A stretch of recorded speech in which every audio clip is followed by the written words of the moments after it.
pag-handle ko ng problems kung meron man. Hindi nila mapapansin sa akin yon. Nag-struggle ako alone. I try to let it go. My name is Leilani. I'm 57 years old and a single mom of 5. I usually wake up at 4:30 a.m., prepare yung baon ni Liana, yung bunsong anak na kami na lang kasi dalawa sa bahay. Minsan mag-iron ako nung uniform niya and then drive her to school and then work. Pag-uwi ko sa bahay, magkukook na naman ako pag may energy pa ako. And then, magne-Netflix, go to bed around 10 p.m. Pero hindi pa rin ako makakatulog. 12 midnight pa lang ako makakatulog. Weekends naman, pag minsan lalabas kami, kain sa labas, window shopping, yun lang. Para lang kaming mga magbabarkada. Ganon din naman yung sinasabi ng ibang tao pag nakikita kami magkakasama. Minsan, napapagkamalan kaming magkakapatid. Once in a while, magpa-plan kami ng get-together. Minsan, unplanned. Minsan, hindi. Hindi na siya kasing close dati nung maliliit sila. Kasi ngayon, dahil may 3 na kasi akong children na may sarili na ring families, kaya parang feeling ko hindi na kami ganun ka-close as a family. Ito lang siguro si Ina lang, tsaka si LJ, sila lang kasi yung mga single. So, hindi na kagaya before. Yan. So, pag minsan may occasions, Christmas, magpa-plan kami na, sige, dito tayo sa Pampanga. So, isa yon sa mga ways na para ma-maintain namin yung communication. At early age, kinasal kasi ako 20 years old. Nahiwalay na ako kay mami. Pero even though 34 na ako ngayon, hindi ko naramdaman yung nawala yung presence siya sa akin. Kahit natahimik lang si mami, she's there, always with me, for me and my family, no? Ang effect niya is yun, talagang pag nalungkot ako, nalulungkot talaga ako. And hinahayaan ko lang yung sarili ko na andun lang ako sa lungkot na yon, pero hindi ko siya pinatatagal. Kasi hindi pwede eh. Pagising mo sa umaga, andyan na ulit si LJ, Mami, yung ano ko, ganyan. So, kailangan in one click. Tapos na ako dun sa sad moment. So, balik na ako sa reality. I have to do my job.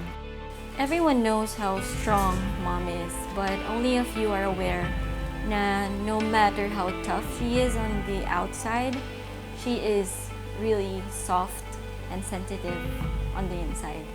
Yung mga times na parang nasa lowest point ka ng life mo na nag-iisip ka, ganyan.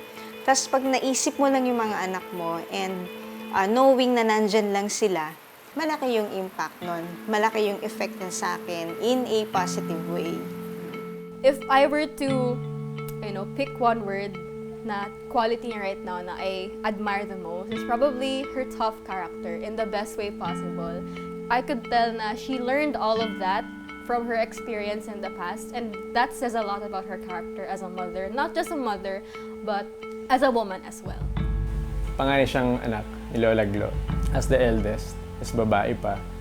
Kaya siguro nakita ko kung paano naging strong si mami ngayon. Dahil nung pagkabata niya, parang naging no choice siya eh. Kasi ang dami niyang kapatid, kailangan niya maging responsible in a way na good steward siya sa magulang niya, sa school. At the same time, maging ate siya sa mga kapatid niya.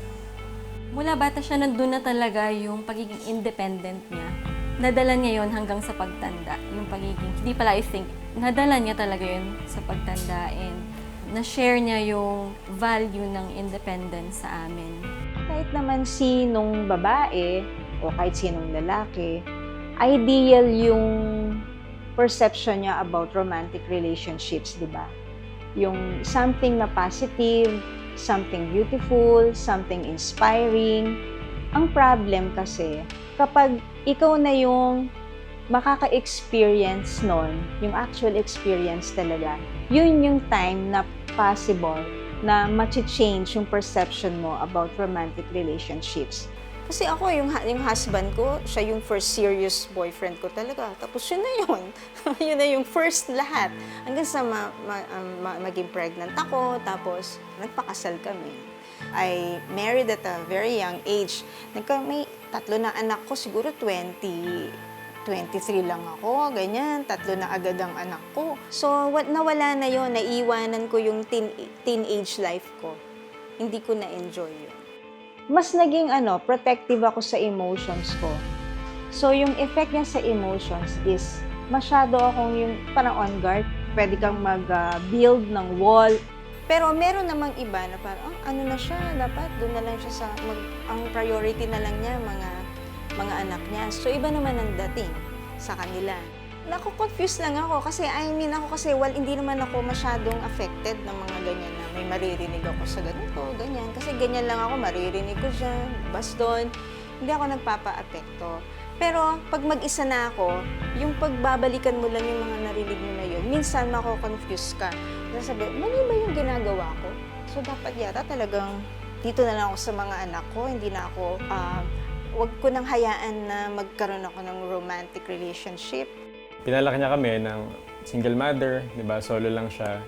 And meron lang kami naging partner, si tatay, pero eventually hindi rin siya nagtagal na kasama namin. Ang greatest fear ko as a single mother, yung pagdadaanan din ng mga anak ko, kung ano yung pinagdaanan ko. Siyempre, kahit naman sino ayaw maging single parent, di ba? So, meron pa rin akong girls. Actually, out of 5 children, 4 yung yung mga babae. Kaya as much as possible, yung kaya ko na ilihis sila dun sa way na yon, huwag sila dun. Kaya like ko sinasabi sa kanila, so right choices dapat. Pag-isipan nyo munang mabuti, huwag masyadong impulsive, huwag masyadong padala sa mga emotions, kailangan practical ka din, ganun. Para hindi na sila dumaan doon.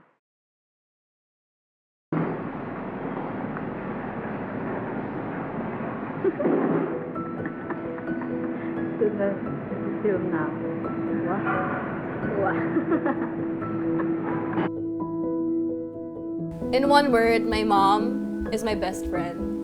Lalo na if I ask for advice or I ask for her guidance or kapag chismis lang, I tell everything, sinasabi ko lahat sa mom ko, and that's how comfortable I am. My relationship with mom is a bit complicated. Siguro dahil parehas kaming introvert, hindi siya yung parang sobrang clingy namin or sobrang close namin and very affectionate kapag magkasama. Pero kahit ganun, we still have this sort of connection na kaming dalawa lang yung nakakaintindi. I'm the favorite. Sabi lang ng mga kapatid ko. Pero syempre dahil nag-iisang lalaki, ramdam ko yung, in a way, ginagawa ni mami yung pagiging father sa akin kahit na wala siya idea. Yung mga advice niya sa akin, at first, it really felt bitter kasi hindi ko matanggap. Pero eventually, habang tumatagal, I was like, she was right this whole time. If we're going to live, we have to live well. And ayaw niyang sinuspoon feed lang yung good life na yun sa amin. She wants us to learn how to provide and how to, to have that life on our own.